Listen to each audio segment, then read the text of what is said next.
Hi everyone, my name is Terry Strong and this is my website, Terry Strong Calligraphy. The main purpose of my website is to let people know that I do commissioned calligraphy projects and I also teach calligraphy classes. This is my home page. I kept the design pretty simple because I like clean and simple websites to start with, and I also wanted to show the possibilities of what calligraphy can be. I kept the background white because that way I can change the images at any time and there won't be a conflict with the color of the page and the colors in the images. I also chose not to make the images the full width of the screen because I felt like the white background acted like a mat on a framed piece of art. The quote I put on the home page is one I feel is important. We can use beautiful typography for many things, but there is something about the uniqueness of a hand-lettered piece that can make something even more special. This is the About page. It was suggested that I put a photo of me on this page.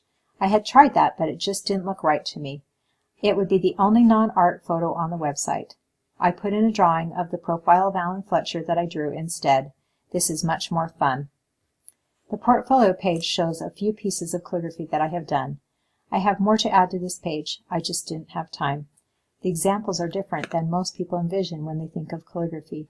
Calligraphy is done in a wide variety of ways. White paper and black ink are so pouring when you see the possibilities.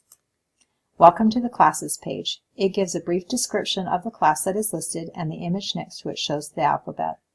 There is a link in each of the class descriptions for contacting me for more information about the class and to obtain a supply list. The Contact Me is simple.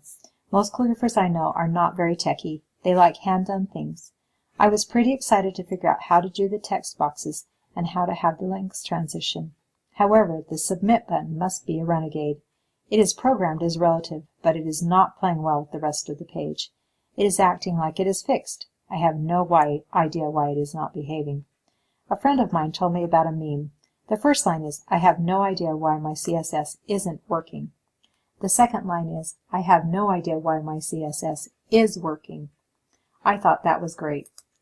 I learned a lot of things, but two things really stood out. One is positioning. I am still struggling with that, but I am much better at it than I was. The other is file management. Unfortunately, I'm still trying to figure that out. I tried to be careful and to put things in the right places, but I wasn't always successful, and it would take me hours to do something. It is a challenge, but challenges make us grow, right? Thanks for watching.